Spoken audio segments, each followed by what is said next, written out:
started a Patriot group down in Gosport, Portsmouth, Fareham area. Lots of Patriots joined. The reason I started this Patriot group is because I'm in the middle of Portsmouth and Southampton, and I realised that a lot of these lefties are getting the right people. They're getting right to the Patriots. So there are Patriots at home. They're sitting at home, and I call them lazies. It's not their fault. They don't want to come out. They don't want to protest because they don't want to be called far right or racist. So I say this, you will one day, you absolutely will. So my Patriot group helps other Patriot groups which get low in numbers in the winter when all the footballers go to the football. Whatever reasons it gets low, we're there to help and support. While I was doing this, I noticed something a lot bigger in my own town of Gosport. An immigration centre which used to be Hasler prison. It was a small prison for young offenders. Now that is being turned into a multi-million pound immigration centre. So I've decided to do something about this because this immigration centre, we have really good information from an MP that when they arrive there, they will come from other prisons. So these are men that have committed crimes in our country, in the UK, and they have come from abroad, from the boat people, which are undocumented. So what happens to them after they have served their sentence? They will be going to Hasler immigration centre to be deported. We know for a fact they will not be deported. The reason they won't be deported is because the country of origin has to accept them. So what will happen? The lefties would say, they've already served their sentence. You have to set them free. We put them in hotels, we put them in HMOs. I've had enough. I've served my country, I'm a veteran, I'm concerned. I have had enough, and I know there's many more people that feel like me. So I say, 12th of April, come down to Gosport Ferry and march with me, with the Hampshire Resistance and every single patriot that can give me a hand. Come down to Gosport. We need you. Your country needs you. Stop the boats. Send them home. Steve, you're also friends, you work alongside Helen McKnight. Yeah, Helen McKnight's portrait patron, very good friend of mine. Yeah, many of your viewers will remember the Patriots as well, all of them, there's Craig, all these boys are passionate, absolutely passionate for their patriot groups. Steve, were you at the RNLI protest? I was. You were there, were you? Yeah, in Poole. Darren and Paul. Yeah. Patriots. Yeah, in middle of February, wasn't it? Yes, Yeah, it was. yeah. I was there, because that's being used, the RNLI is being used as a taxi. They're being, obviously it's not the RNLI themselves, it's not their fault. It's the Home Office instructing them to go out, you have to save lives, you have to save lives. So, but what's happening is they're getting halfway and it's all coordinated. They're picking them up and they're bringing them back, taking them to a bigger boat and setting them on land on our surface. We have opened our borders, this is dangerous. We've got dangerous individuals coming into our country. Here's the flag, Hampshire Resistance. Steve, do you do social media? I do, I'm on Facebook. Did you find that after the RNLI protest you saw or received a colossal amount of abuse from people, insults, absolutely, but these are people, absolutely vile in my view. Yeah, but these people don't understand. These are people that don't understand. Until it happens to you, we've woken up. All patriots that come and demonstrate have seen the light. We know exactly what's happening, and we've got passion to stop it. If nobody says anything, if we all sit at home and say, oh, it's too much of a big thing, if we all did that, nobody would know there's a problem. Nobody would know at all. And what a flagship, excuse the pun, what a flagship location we have, right in the centre of Bournemouth on the Lansdowne roundabout, outside the Roundhouse Hotel. The Roundhouse Hotel used to be a normal hotel, Steve, until about 5 years ago. Look at I it may now. have got that I figure bet wrong, but it's wrecked about 5 inside. years. I would love to have views of it now inside. I bet it's absolutely wrecked. Do you know, Steve? I even say, even if all the guys were in these hotels, all these young men, even if they were all normal, nice,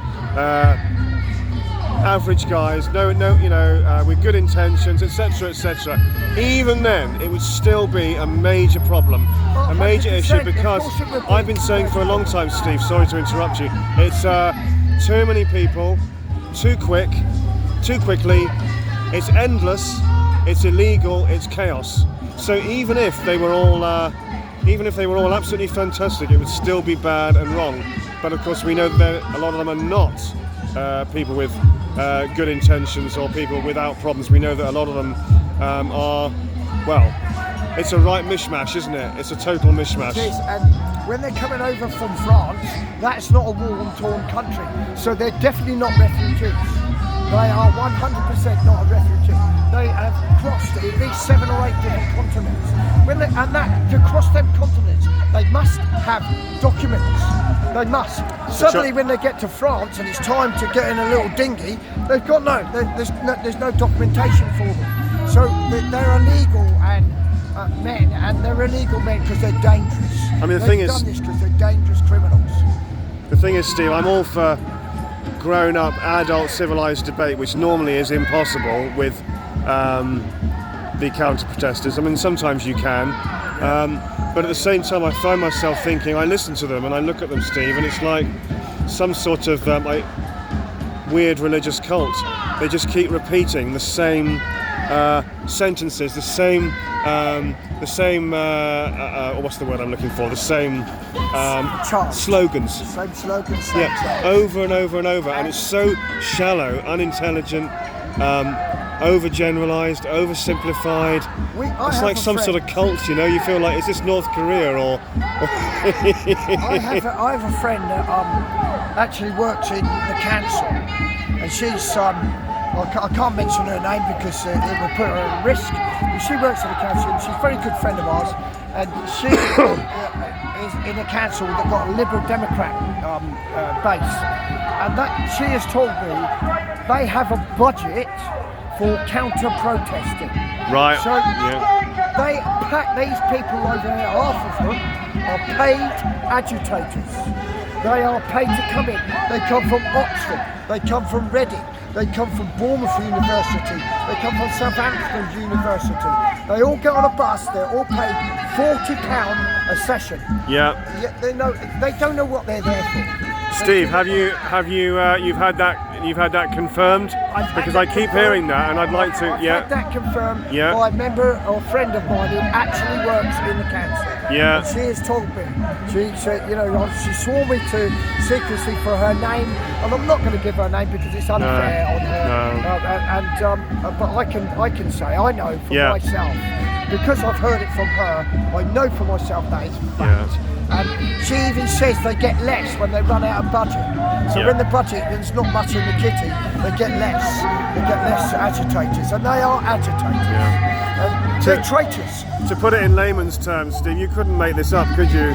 The stuff that's going on in this era we're in now, you couldn't make it up. It's surreal. We're living in the most, you couldn't write it.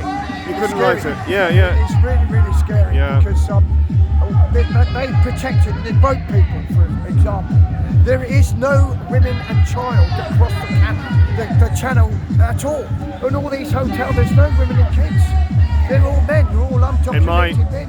How can? And I've demonstrated a lot of these around the country because I was a bit apprehensive. I thought, if there is women and children that could possibly drown and they go through this is a load of bloody nonsense. They're all invaders. They're coming in to invade and take over our country. My wife has just been up the shops 10 minutes ago, and 2 of these people come from this hotel. They bent over them, they followed her from here, and they're down to the shops, and they bent over her and said to her, "We are here to take over. Mark my words." She wouldn't point them out for obviously reasons, because I would lose my shit. But I'm telling you now, that happened 10 minutes ago in this town. They bent over my wife, the 2 women that went to the shops from the protest, and said, "We are here to take over. Wow. That is scary. That is Wow. absolutely scary. Wow. Yeah, Yeah, I mean, I believe, I know that we will turn this around. We've got this, you know. I'm glad you think so, because I do too. So Yeah. we need more people like you and me Yeah. that are on the same side and to shout as loud as we possibly We're going can. to turn this around. Yes, we will. We are. More and more people are. You know, look at the amount of people who constantly, well, almost constantly, are beeping their horns in support as they go past. Yeah. Waving, beeping their horns. It's so frustrating that we can't get them to, at the moment anyway, to physically stand in the crowd with us. But we get so many people, don't we? You know, just beeping and waving and support. You know, all the support. It must be at least, I reckon, at least 70% of the country, to some extent, are with us. Yeah. You know, to varying degrees. Some people slightly more convinced, with more conviction than others. But Yes, it's all about having the passion to do something. Fortunate for me, I only work 3 days a week, so I've got the rest of the week. Yeah. So I'm receiving my state pension. I can't afford to retire totally, and I serve for my country. So Yeah. my half of my army pension's been taken away from me. This is all Starmer and people like Yeah. that, you know. And you live in Portsmouth, Steve? I live in Gosport. Oh, which Gosport, is, yep. very close to Portsmouth. And how often do you come into Bournemouth? We're doing it. Like, we're going to be doing this regularly now, but Yeah. we often know Darren from Bournemouth Patriots. Now and again, so we get low numbers, and that's what I started my group for. Yeah. To assist other patriots. Not Steve, to, did not you an ego or anything like that. did you publish or document what happened to your wife? Did you? No, it Did you? just happened 10 minutes ago. So this is the first time you've said publicly. Yes. Right. Yes. Oh, right. 100%. Wow. This happened Wow. 10 minutes ago. Wow. I was so angry, but she, for obvious reasons, she didn't tell me where they are now or even point them out, because she knows I'm going to lose my shit. But you know, we're such a diverse crowd. I don't want to use the word diverse because it's been it's a word that's been abused a bit now, hasn't it? Diversity has become a bit of a woke I term. think we're more diverse than the left. Yeah. We're more diverse than the left. Yeah, we're all ages, all walks of life. Yeah, we are. Steve, you're a legend. I mean that. And I'm not racist. No, of course you're not. And I'm not far No, wrong. no. I'm just a concerned old veteran that served for his country, and I feel bitter that this country has ended up like this.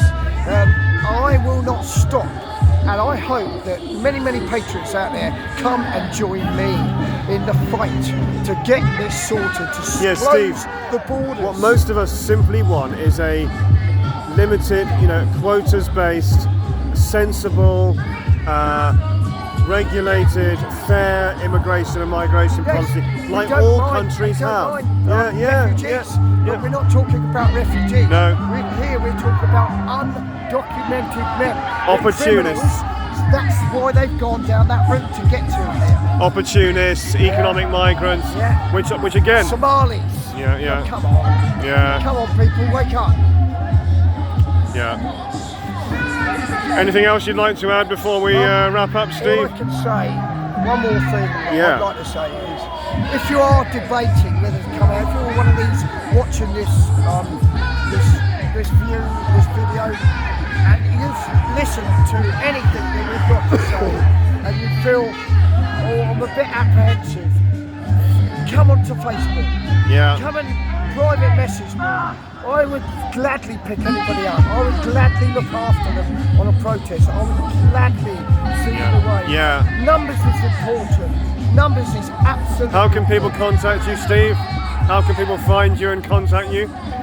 Through Hampshire Resistance page on Facebook. Hampshire Resistance. Wow. Thank you. Yeah. Thank you, Steve. I hope to meet you again soon, and we keep sowing seeds. It's an exciting year now, isn't it? I mean, the spring's coming now. We're in the spring now, and suddenly this is really tonight. There's an energy tonight. The energy's phenomenal, isn't it? Yes. I mean, obviously it's very toxic as well. It's toxic. Yeah, very. It's loud. Yeah. That's the main thing. Is to be loud, to have a voice, because we are silenced. We're being silenced by Starmer. Yeah. So we're proving a point by being loud, by Yeah. being here, by protesting, and it's our freedom of speech. So we got Bournemouth Patriots here behind We you, have Bournemouth Patriots and Hampshire and then over Resistance. there we've got the counter protesters on the other side of the roundabout. Stand up to racism, etc. Chanting the slogans. Unfortunately, no one's really talking to each other, are they? But to what extent is that even possible? A lot of the time, that's the situation we're in, isn't it, Steve? Yeah, the police would stop that anyway, so they'll keep us apart, they'll keep the opposing. You never get a chance to have a debate, and some of them, the ones that are paid, are told they're not allowed to debate anyway because Really? they know nothing about it, they're just there to chant. Thank you, Steve. Okay. Thank you. And See you soon. Thank you. All the best. Legend. Thanks, Steve.